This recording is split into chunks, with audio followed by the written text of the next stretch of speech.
Good morning. Welcome to today's presentation or tutorial. Today we're going to talk about neonatal hypoglycemia. I am your presenter, Medical Licensure Officer, Mr. Manza.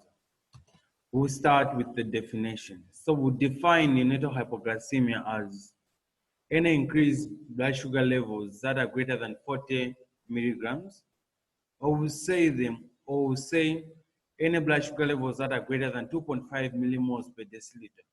Here, in particular, we're saying that regardless of the gestation age of this woman, or also whether there are signs and symptoms of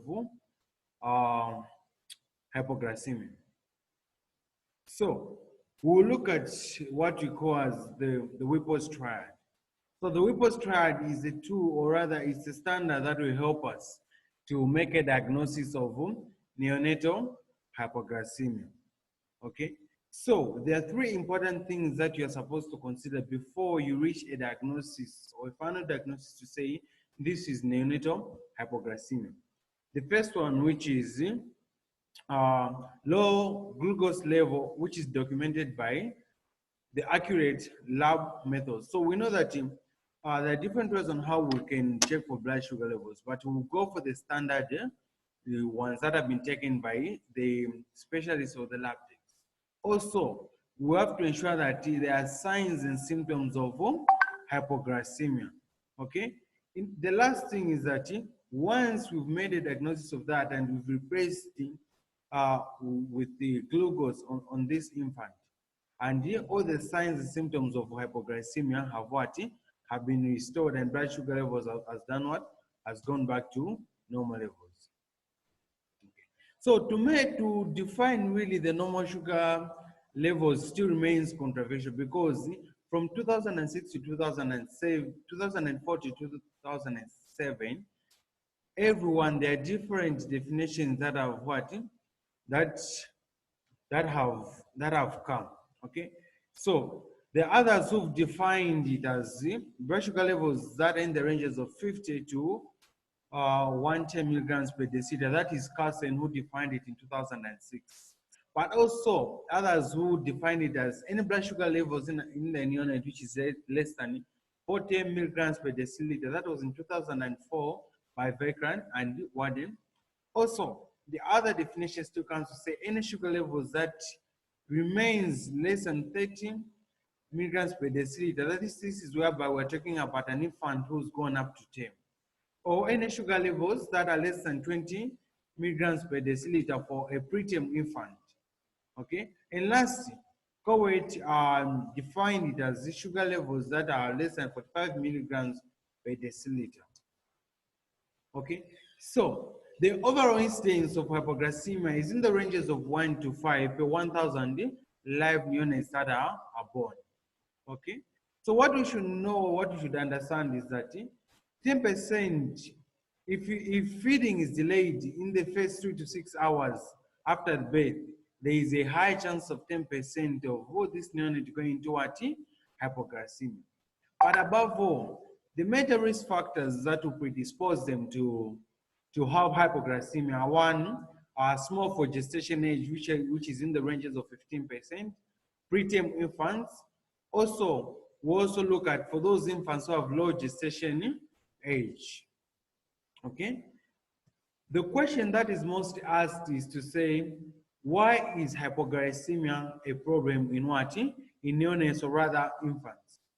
What you should understand that glucose plays an important role in these infants, because it's the primary fuel for the brain. Okay, so for brain to have a steady function, it depends on the on the supply of the glucose. Okay. Also, the important thing that we should note is that glucose is the only source of carbohydrate for this for the fetus. Okay. So if we compare adults with infants, what we should know is that infants have a higher brain to body weight ratio. So as a result of this ratio, whereby the brain carries the major capacity area of this infant, it results into high demand for glucose production. Okay. So we should know that the glucose utilization in infancy accounts for almost the 90% of its what? Consumption. So this really makes it a problem, because you know that for all the functioning of this infant, for everything that is supposed to do, it will depend on what? On glucose. Okay? So we should look at the preparation of glucose the way it is for birth. Okay? So fetal plasma glucose is 60 to 80% of the maternal glucose level. Okay? So the storage of glucose is in the form of glycagon. Okay, so and you find that it is stored in the what? In the musculoskeletals, the heart, the lung, and the liver. Okay, most of the glycagon that is stored there in the form of glucose is stored in the last month of the third trimester of the mother. Okay, so the fetus on its own, it has a limited ability of converting glycagon to glucose. Okay, so for it to really supply it, it depends on the placenta transfer to meet the needs of the what? Of the infant in the body. Okay, so what we should know that if we go into obstetrics now, or specifically on the third management of labor, we know that in the third management of labor, when the fetus has been delivered, we cut the what? The placenta. Okay, so we know that the fetus on its own, it is unable to convert glycogen to what? To glucose, and its most supply depends on the what? The placenta transfer. So when the placenta is cut off at that time, which means the infant now has to what? To adapt to a new what? Lifestyle on what? On how to utilize glucose. So it is at this period now where there's a transition from the fetus to a newborn, which creates what? A significant energy drain on the newborn. Since now we know that this fetus depended on the what? On the placenta for its nicely supply of glucose. But when the placenta has been cut off now, this infant now has to adapt to a new stand now. So it is during this transition period also that we'll find that hypoglycemia will do what? Will come in. Okay, so how does hypoglycemia come in? What you should understand is that when this fetus is born now, there are increased metabolic demands, okay, while it is changing the energy source from the placenta supplied to the external food sources. So it is during this transition period now that we will know that hypoglycemia now, the neonatal hypoglycemia will do what? Will come in. What are the risk factors of hypoglycemia? Prematurity. We know that in premature infants, most of the organs of the body are not what? Are not formed. So as a result of that is that, you know, when the fetus is born, the metabolic demands are high. So, and this, because of the premature formed organs of this fetus, it's unable to supply them with what? It's unable to supply the expected glucose. Also, the other risk factor is infants with the rhesus isoimmunization. Also, infants with the respiratory distress. Also, infants who are new or who are not feeding. Here we'll give an example of infants who are having what you call as NEC, necrotizing enterocolitis. Okay, so these are infants who are what put on new per oral. Also, infants who are small for gestation age, or rather, infants who are large for gestation age. Also, infants who are at risk, or those infants who are born with the neonatal sepsis. Okay. Also, exposure to some medications, or rather, these are maybe medications which are treated for hypertension. We may talk about preeclampsia, eclampsia, maybe we'll talk about Artemether. Also, those who are being treated for diabetes, also those who are being treated for benzodiazepines, diuretics. Okay, let us look at the what? The etiology. When you talk about the etiology, what we're talking about is the cause.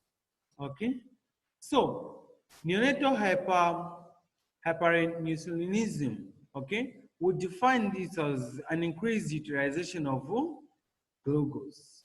Okay, So we know that infants who are born from diabetic mothers, also they have an increased utilization of what? Glucose.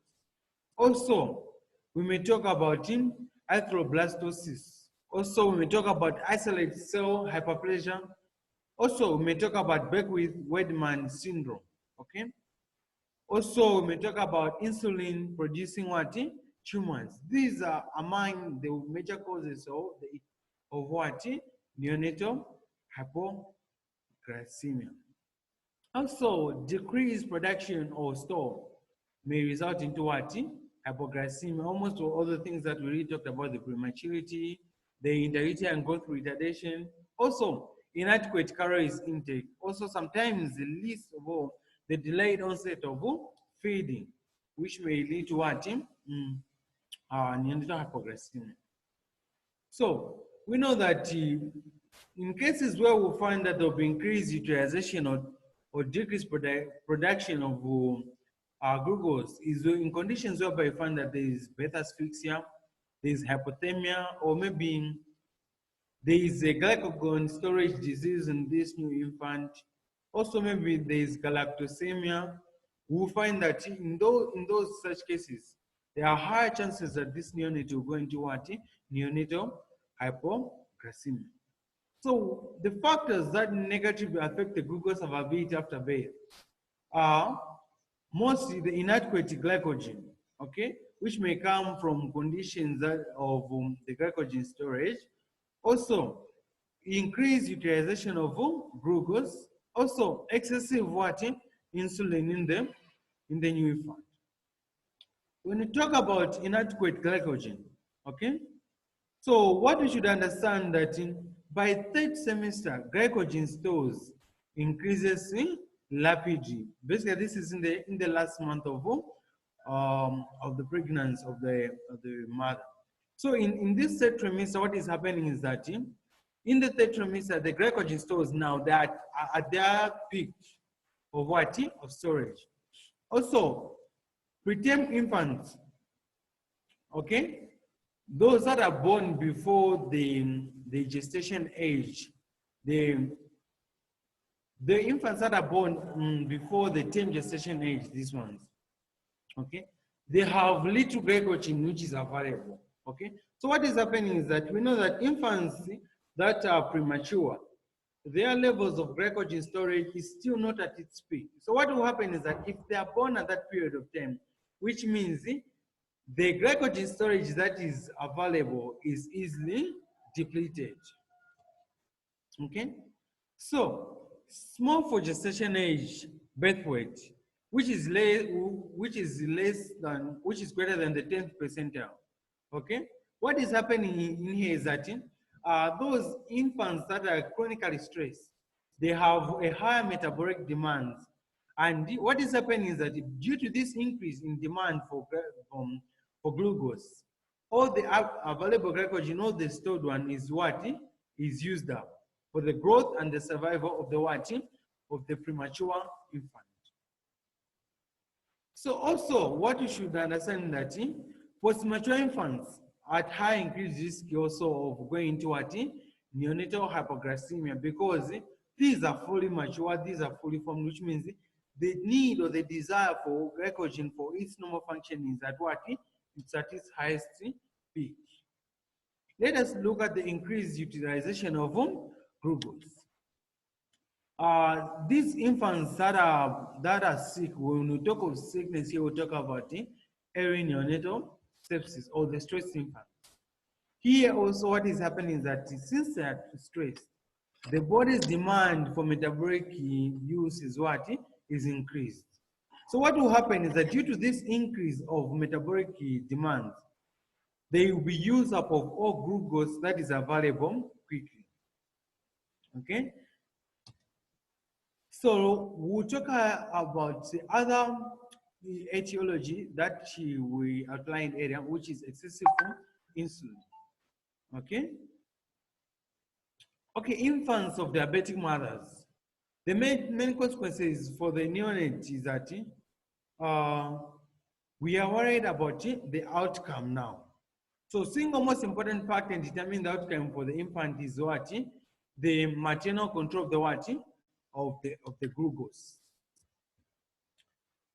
The risk factors now that are really things that we focus on here is that we are worried about birth injuries, which is double, because we know that these babies that will be born from them, they are macrosomal what? Babies. And they are increased high chances of cesarean section, which is tripled. As a result, we find that the maternal pelvis is inadequate to support SVD, spontaneous vaginal delivery. Okay. Also, the risk factors in here is that again, NICU or neonatal intensive care unit admission is what? Quadrupled. 2 beds is multiplied by 5 in this. Also, remember that in one of our lectures that we had, we talked about the congenital anomalies. So we will not go so much into details on this one. The incidences here are it's in 1999 it was in the ranges of 1,600 somewhere there. Okay. So by this time now, the rate of type 2 diabetes has increased by 33% in the past 20 years. Okay. Most people who are at high risk are obese women, African women, Asians, also American. So what is more important here in these mothers with diabetes is the effects that comes down on the fetus. Because our interest so much is what will happen to this fetus. Okay? So we know that glucose crosses the placenta. Okay? And insulin does not cross the placenta. So what are the results now? So fetus produces its own insulin because it's unable to do what? To cross the placenta. So when this insulin is produced by the fetus, it is produced in the presence of what? Elevated glucose from the what? From the mother. So when there's excessive formation of oxygen radicals, so what will happen is that when the fetus has produced its own insulin, okay, this insulin is produced in the presence of the glucose that has been elevated from the mother. What will happen is that there will be formation of excess oxygen radicals. The result of this excess formation of oxygen radicals is that it will bring about the damage of the what? The mitochondria. We know that the mitochondria now, this is like the powerhouse of the what? Of the cell. What will happen if there's a damage of the mitochondria is that there is an increase of oxidative what? Stress, which results into what? The circular disrupts, okay, of the developing tissue of this what? Infant. Okay, so hypoglycemia now, what is the expression of the regulating genes? Okay, so as a result of this regulation that is happening, it will lead to what we call as cellular mitosis. Okay, also, and the normal timing of the what? Cell death. What will happen if there is excessive cell death is that now there'll be what? Fetal anomalies. This is when the caudal regression syndrome comes in, hydronephrosis, renal agencies, myoclopenies, cystic kidneys, and intestinal atresias. They all come in as a result of excessive what? Fetal anomalies that formed as a result of the mitosis that came in. What is the effect now on the central nervous system? This is where another anencephaly will come in. The spinal bifida, the caudal dysplasia. So all these, the anencephaly, spinal bifida, we nicely talked about them the night we were talking about congenital formations or abnormalities in the newborn. So we'll not really focus on it in details in this lecture. Also, the other CNS damage result now is birth trauma. Remember I said that these babies are macrosomic babies, they are big babies. So the pelvis is too small. As a result, sometimes these are mothers that you find that they have CPD cephalopelvic disproportion. Also, there are glucose and electrolyte abnormalities that come in. There will be perinatal asphyxia. Other effects on the neonate now will be respiratory distress. Okay, we also talk about things like thickening the myocardium, also asymmetric or septic hypertrophy, transposition of the greater vessels. Okay, polycythemia and vascular sludging. What is the nursing management or in the first intervention that will come? Most we do the complete evaluation and review of what all the systems. Okay, so it is important to do what air breastfeeding within 30 minutes after what delivery. Also, we do glucose monitoring within 1 hour. We monitor the feeding levels. Also, monitoring plays a good role whereby we also monitor the serum glucose levels, which is the gold standard in this monitoring evaluation of this newborn. We also do bedside glucose levels for screening purposes. So we do the monitoring of serum glucose almost at least 1 hour until glucose levels have done what? They have stabilized. Okay? Bedside glucose levels for screening there, basically the importance is, hospital price for monitoring infants on hypoglycemia. For you now to nicely say this is hypoglycemia, and remember that we talked about in the introduction the Whipple's triad there, where we looked at the signs and symptoms of hypoglycemia.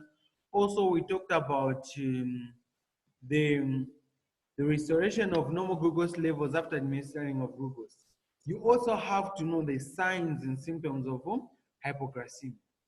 So the common signs and symptoms that these infants sometimes will have poor sight, there's cyanosis, they'll present with seizures. They are lethargic, there's hypotonia, also there's jitterness, also there is irritability, also we may talk about cardiac arrest. What is the treatment or what is the management for neonatal hypoglycemia? Okay, so we'll give oral feeds if this infant is able to do what? To feed.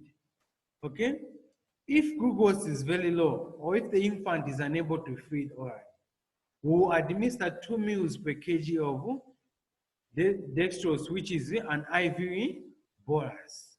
Okay, so we'll do a follow-up screening within the 30 minutes after administration of 2 meals. Okay, then we'll repeat the bolus if glucose is still greater than what?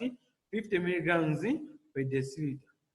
If it is unable to stabilize, we've given the 2 meals, after we've made the follow-up after 30 minutes, we repeated with a bolus of 50, we repeated with another bolus, and still more glucose levels are still high. We will consider to say we are unable to stabilize this patient. We'll increase it with an IV rate